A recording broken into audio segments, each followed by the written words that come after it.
What is up, everybody? And before we begin this video, I would like to make some things clear. This is not a video dogging on any particular product that I have put on this car. This is a video stating something that I made a mistake and I missed something that normally shouldn't be a thing, but with aftermarket stuff, I probably should have looked for it. All the stuff I have on my car, they're phenomenal products. This is a user error, and I'd like to share this error with you so you guys don't have to do the same thing that I did. All right, let's begin. So, as you guys know, with my last dyno video, as you guys know with my, oh God, that's greasy. As you guys know, with my last dyno video, I was struggling to get past 5,000 RPM.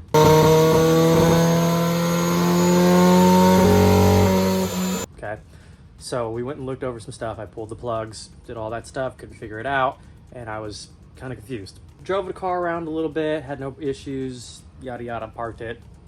After that, I kind of started, I was like, I'm gonna check the timing. I think something might be wrong with the timing. It just doesn't seem right. I put the timing light to it, then I realized it was 5 degrees off, top dead center. Now, the way I did that is you can go into the Haltech software and you can pretty much lock the auto adjust, or however you want to put it. It puts it at 0 and you set your timing, and then you unlock it and it puts it at your 10 degrees advance or whatever. I did that and I was like, oh man, it's 5 degrees off. I redid the timing belt. You know what? That makes sense. I didn't set the base timing. So I reset the base timing, put it back on, boom. Kind of struggled a little bit, but then it was running. I was okay, that's weird, but the map was kind of, I was coming up all these ideas in my head of what could be the issue. So after that, I sat here and drove it around, and I realized, I was super excited. I posted a video on TikTok.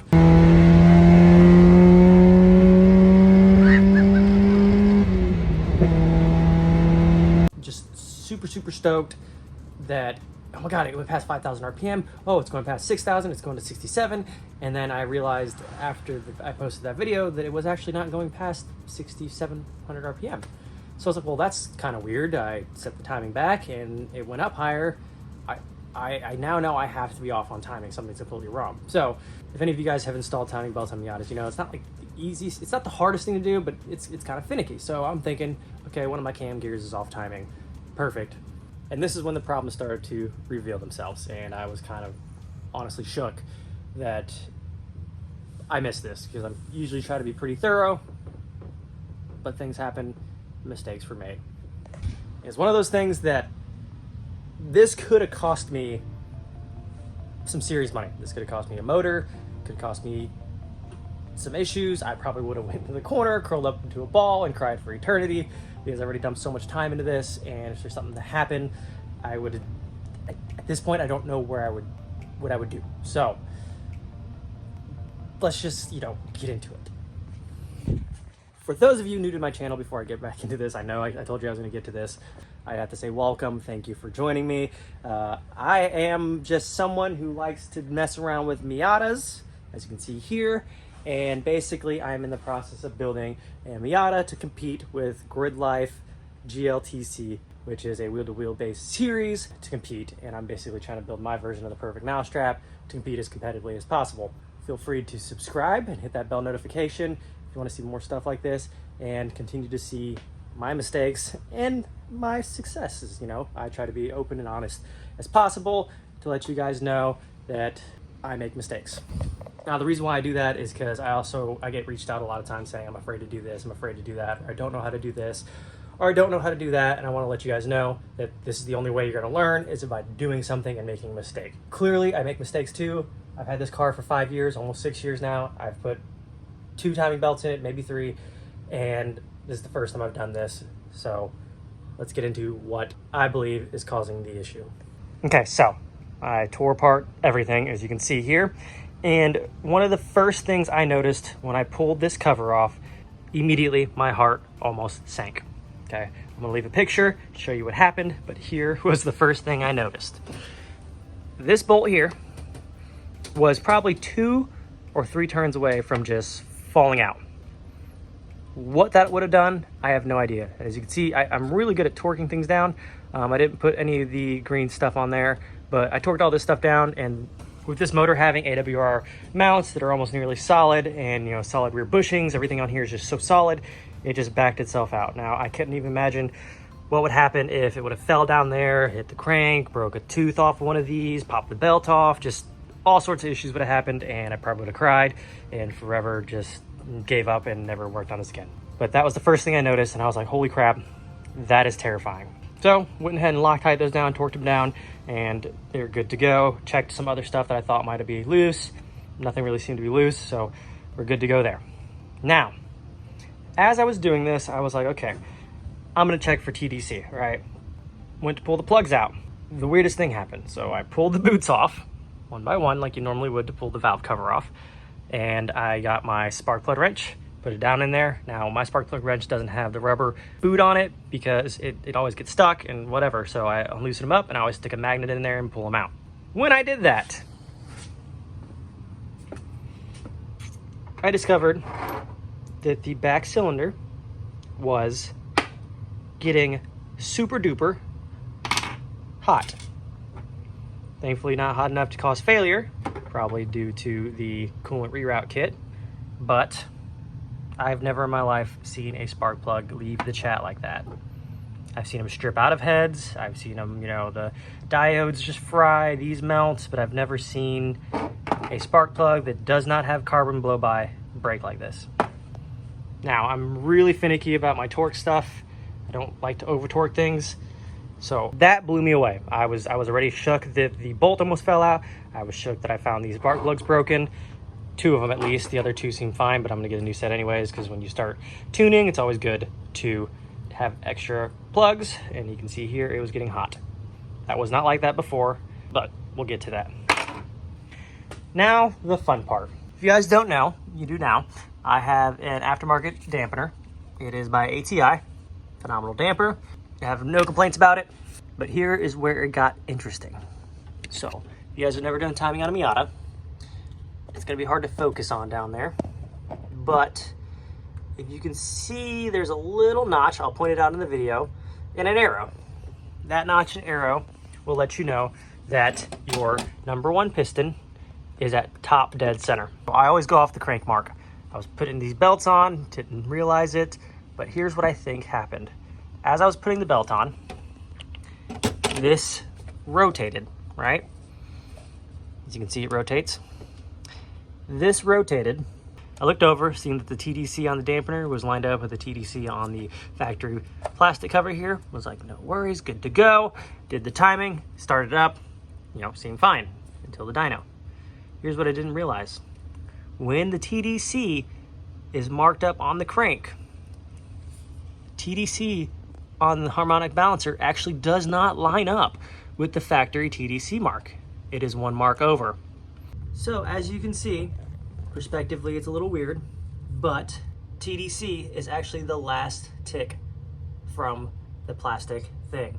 No matter which way you look at it, this one looks a little off, but TDC lines up with this, not this. So it was already a tooth off when I did the timing, because I thought, oh, TDC, we're good to go. Now here's where I think the problem started. I had already been, theoretically, a tooth off in timing, maybe 5 degrees-ish. I'm just gonna assume that's what it is. Then I set the TDC on the computer back another 5 degrees. So I was -10 degrees from top dead center running this car. What I'm imagining happened is they got so hot that after cooling down, these cracked. And when I went to break it loose, that was the final straw. Those stuttering issues when I got less stuck. If you guys follow me on Instagram, you'll know that me and Desiree got stuck out after driving the race car. It's never happened before like that. And I had to do some weird stuff to get it to start. That probably happened right there and then. So all I'm gonna say is thank goodness that I caught this. And I'm glad that I do not, knock on wood, somewhere here, I'm glad that I do not have to put a motor in this car, because that is not a plan. That is a plan in the future, but not right now, you know? So what I'm gonna do today is I'm gonna get this all timed back up, make sure that's right. We'll put spark plugs in it. We will set the timing in Haltech. I'll show you how to do that. And then we will go for a test drive and see if it revs all the way up to the 7250, on which I have the rev limiter set. All right, so I got everything set. redid the timing. It was a tooth off. Put new plugs in it. As you can see, I know before these plugs got hot, they've been tuned and all sorts of things. Got that all done. Got the new pulley by R Theory on there. I was gonna do the alternator pulley as well because they come in a matching set, but it's a pain in the butt unless I take this off or take all this stuff off, and honestly I'll just replace it if I ever have to replace the alternator. But all that's retimed, new plugs, and now all we got to do is plug in the computer to the Haltech, turn this on, and we will start the car up and let it warm up. Oh, my janky manual door with my plier bump stop.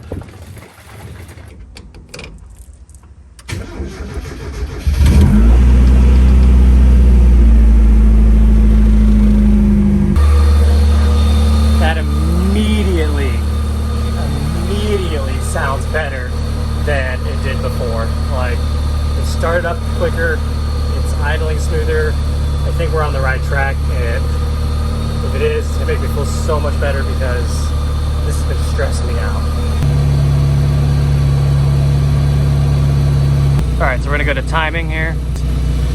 Once it's warm up, we're gonna enable this here, and what that's gonna do is it's gonna lock the timing at 0. It's gonna tell it to fire at 0, and then we will go back to trigger functions and set your base timing. So let's do that. Let me get the lights all set up. All right, so I got the timing gun hooked up. It's kind of hard to see, but what we're gonna do is we're gonna go enable lock mode here. Always on. All right, so you can't see this, but we are off on TDC by a couple degrees. So what I'm gonna do is, now that this is on, I'm gonna go to my trigger systems here, right here, and we're gonna use page up and down here to move the dampener to 0. Okay, so it is demanding 440. That puts me at the new TDC. So then we'll go back to the timing, and then we'll go back to disable. And when we go back and look at this, we should see that it is at 10 degrees.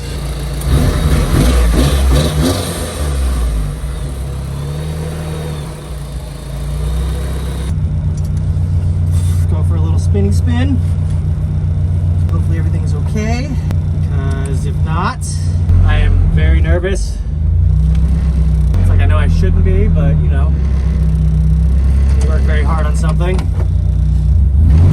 you tend to feel a little more passionate towards it.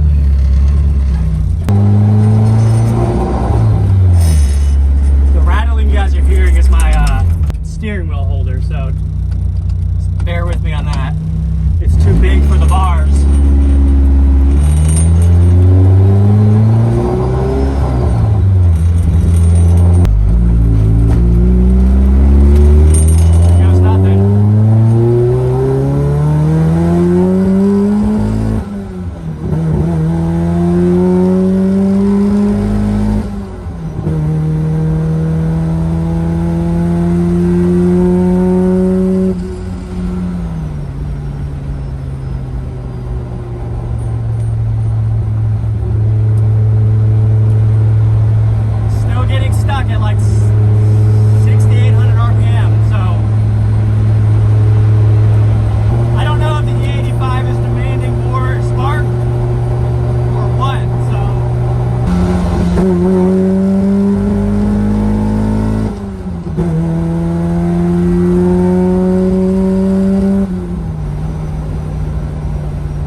I don't know.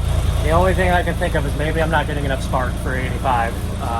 If you guys have an idea of what this could be, leave a comment below. Maybe I'll have it solved the time I release this video. Maybe I will not. Depends how I want to do this. But this is definitely a conundrum for me. So I guess we'll let the car cool down, check the plugs, see how they're burning, and go from there.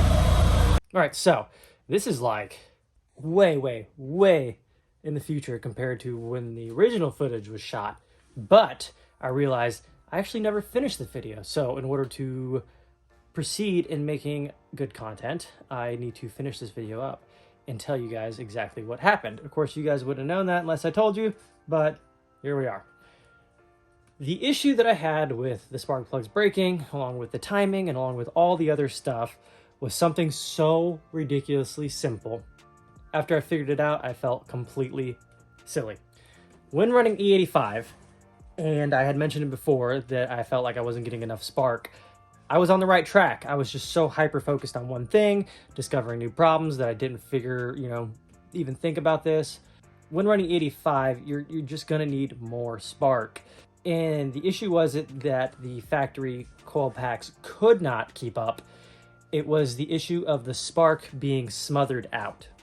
The gapping that I had originally on there, which was I think 0.35 or 0.30, whatever Track Dog recommended, is great for pump gas. I actually wound up having to take the gap down to 0.18. And once I did that, lo and behold, I was able to go through the entire RPM range, and it just felt great. If you're running 85 and you're running a boosted car like I am, just keep that in mind. Shrink the gap down to about 0.18, go from there, read your plugs, see how it looks, and just kind of adjust for there. For me, it worked for 0.18. And you can avoid issues like this. Live through me and learn from my mistakes so you guys don't have to. Thank you for all the new subscribers. That really means a lot to me. I was not expecting this channel to grow the way it is. And I hope that I can keep posting content for you guys and keep the videos going. And that way you guys can follow this journey on this Miata build and hopefully other builds to come. And I really appreciate it. It means a lot to me.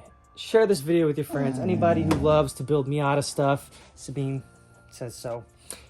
Anybody who loves to build Miata stuff, doesn't even have to be Miatas. Anybody interested in racing, just loves tinkering with their cars, feel free to share that. Hit the like button, leave a comment below, subscribe, hit the bell notification so you get notified when I post, and I hope to keep posting wonderful content.